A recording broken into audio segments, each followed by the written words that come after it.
Today we're doing something different. We've decided we're going to preach together. We did this once before, an improvised sermon. Today is not that. Thank goodness. We call this sermon Planting Redwoods. Who's ever seen the redwoods in California?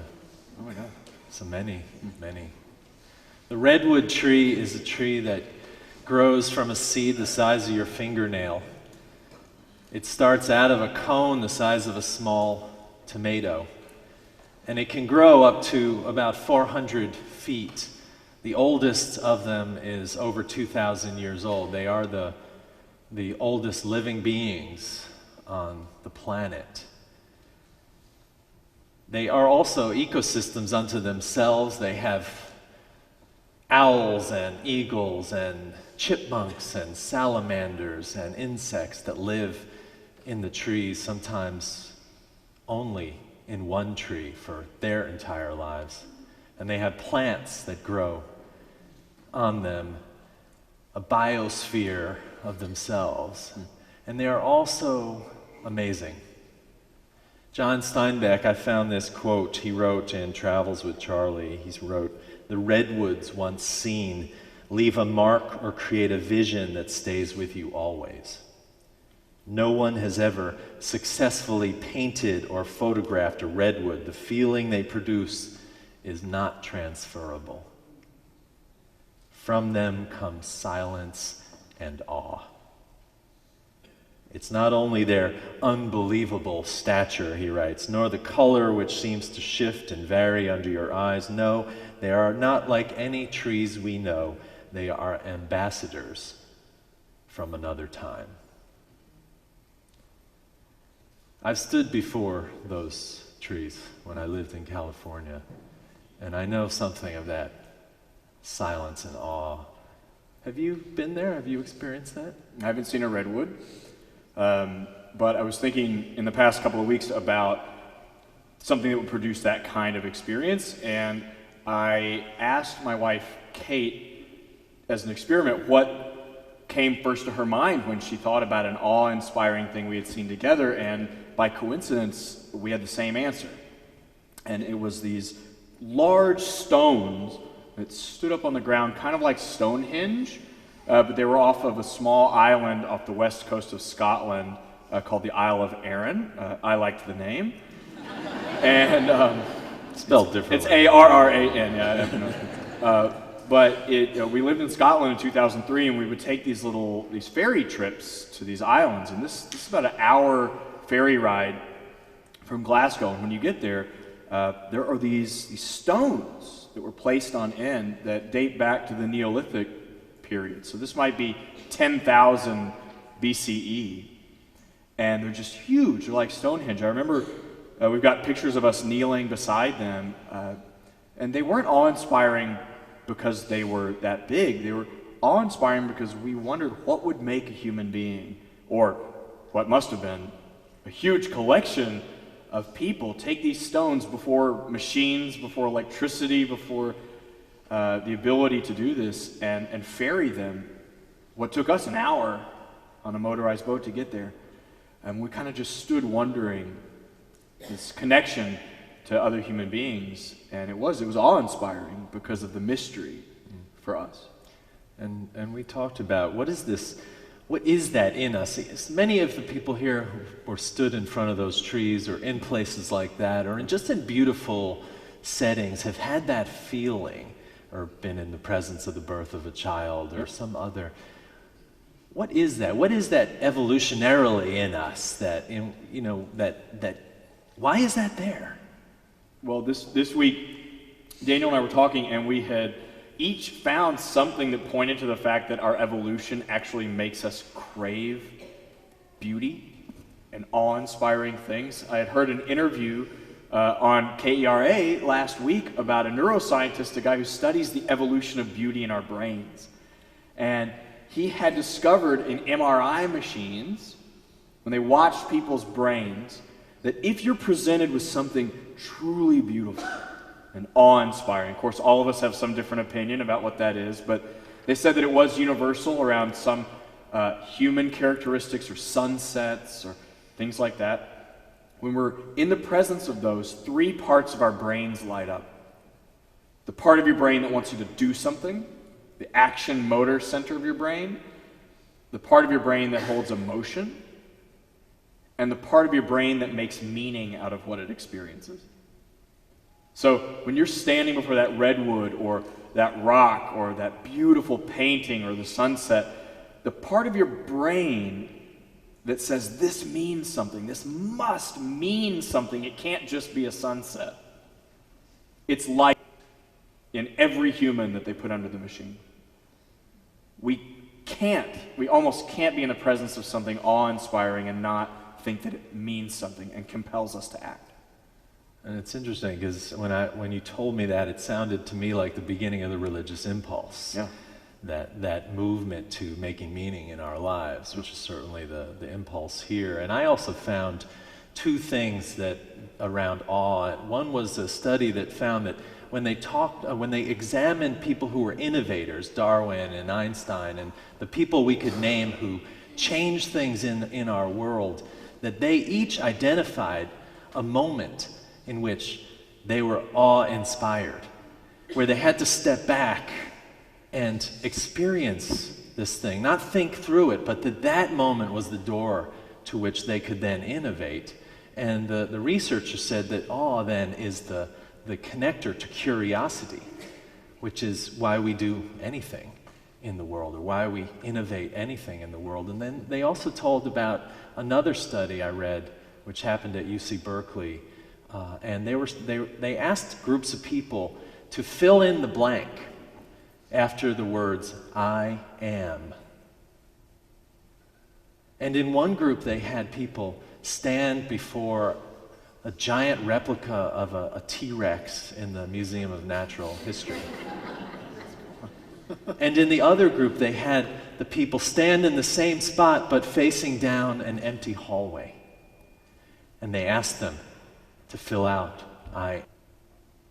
And this is what they found. They found that the people who were looking at the T-Rex when they filled that out wrote, I am part of a university. I am part of a family. I am part of a moral cause. And the people who faced down the empty hallway wrote, I am a man. I am a woman. I am a teacher. I am a student.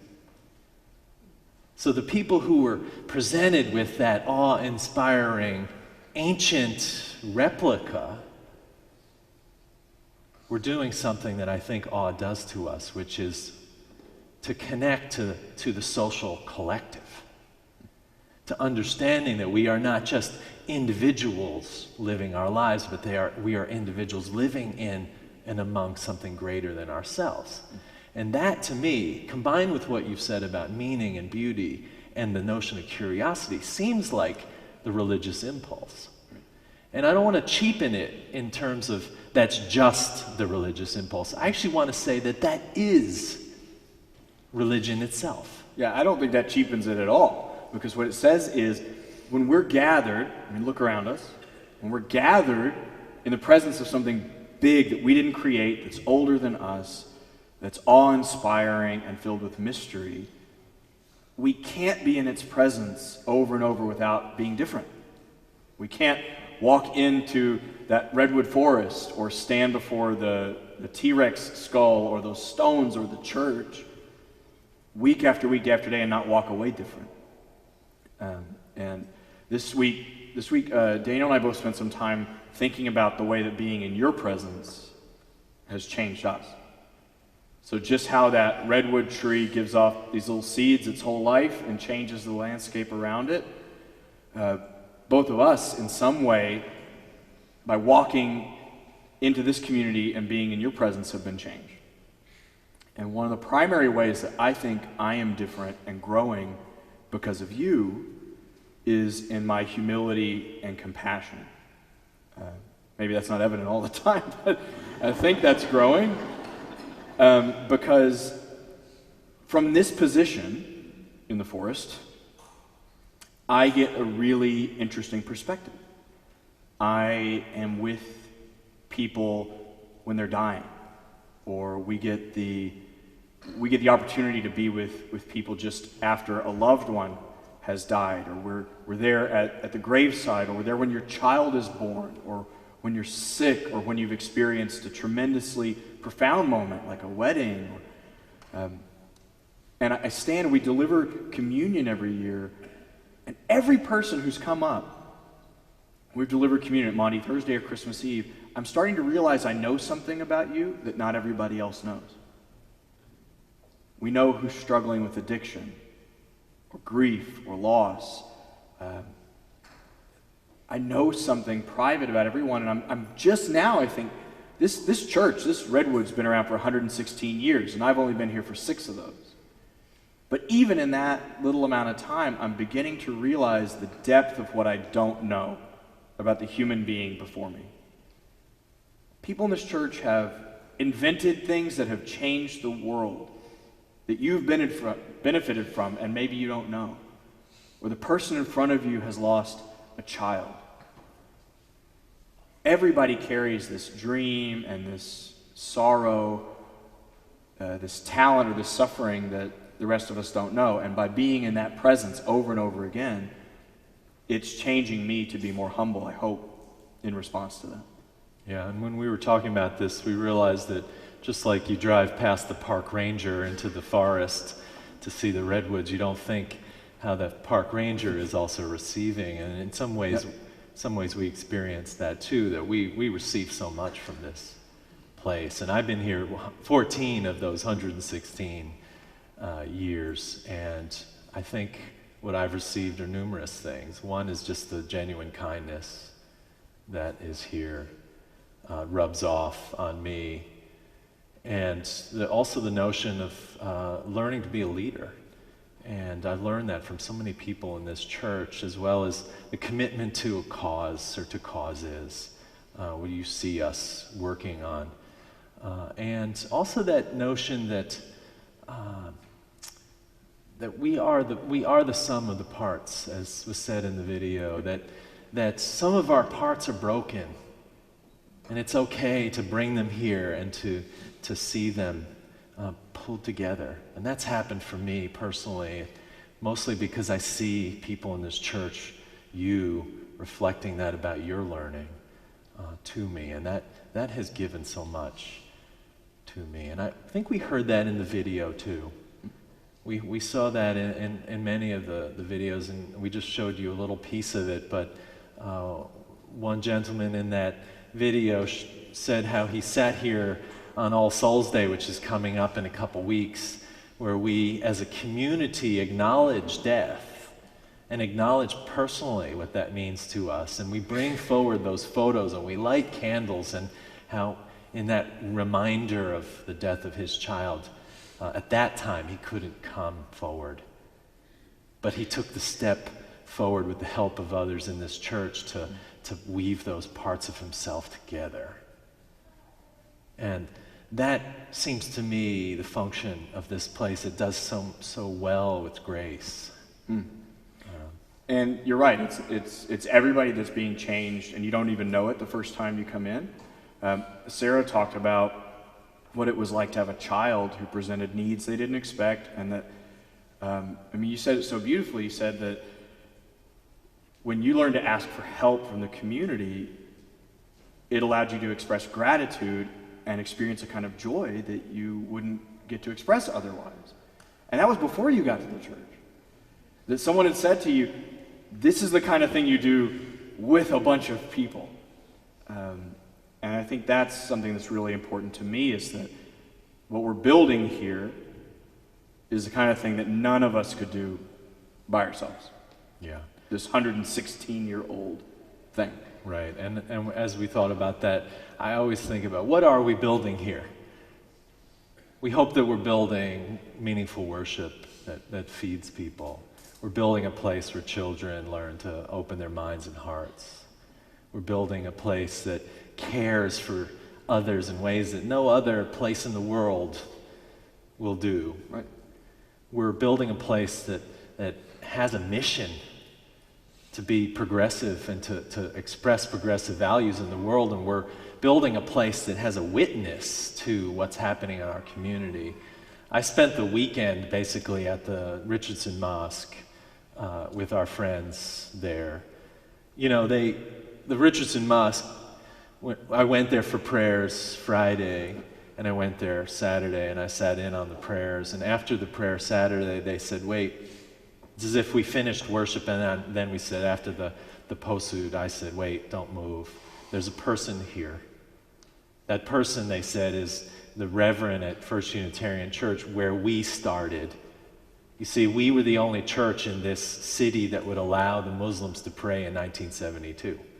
And they met in Channing Hall. They had a key. They said, people came streaming up to me and they said, thank you. And in the sermon on Friday, the imam, my friend, Imam Shpendim, said, it's easy to tear things down in response to the protesters who were out on the corner. These protesters were people who were saying Islam is evil. They had guns. They had signs that said, this is the answer to Islam. And our people showed up yesterday, a handful, to stand near and say, we are standing on the side of love. These are our friends. And people came up to us and said, thank you. The imam said, it's easy to tear things down, but it's harder to build things up. And in his community, they had been building up what it means to be a Muslim for 1,400 years. And he reminded his people that one way they do that is through compassion and the presence of peace within. And I felt like I preached that sermon so many times. Yeah, right. Well, it's amazing to me that there's somebody who maybe has been in this building one time, who's not a part of our congregation, who's never going to be a part of our congregation, who was coming up to you to say thank you. Yeah. And that moment was built by any of you who've ever shown up for an hour of your time, who've ever given any financial contribution to the church. Even though that's our job is to be involved in that, I look and I say, like, we can't possibly teach every child. We can't possibly visit every person in the hospital. We can't be at every rally. But if you've ever given something to this church, every dollar you've ever given, every hour you've spent showing up, you have made it possible for somebody to be companion on their deathbed. You've made it possible for some child to learn to love diversity in their own body and to treat themselves with compassion and care. You've made it possible for social justice witness to take place, whether you were physically present in that place or not. And that's what I know that my gift to the church does, outside of being a minister, a member here. That's what we're building. Whether you're in the room or not, when it happens, you made it possible. Right. And this is where we get to the sermon on the amount. Right, we're transitioning. Because we always say every year that we give 5% of what you pay us to be your ministers back to the church. We give 5% elsewhere as well. And that's an aspiration we know, and we ask you to consider that, but also to consider what's the representation of the most generous thing you can give. What does it represent? How does it represent what this place means to you? And as we were coming to this moment this week, we thought about all these things. How this redwood grows because we water it with so many things, not only our time and our attention, but also our pledges. That's the nourishment in the soil that grows this redwood. And this redwood has been growing for 116 years. None of us were there. If you were here, I want to meet you. And none of us will be here 116 years from today, I guarantee it, unless we make some amazing scientific changes. But we are part of nourishing the redwood that we received and that we give those people 116 years from now, who will be standing on the side of love, who will be standing with Muslim friends when angry, gun-toting, hateful people are on their doorstep, who will be opening hearts and minds.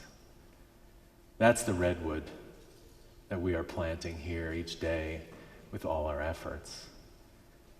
And that's why I asked you to hold your pledge card, so that you reflect on that as you pass it to us today, as we nourish the redwood that we grow together. And let the people say, Amen. Amen.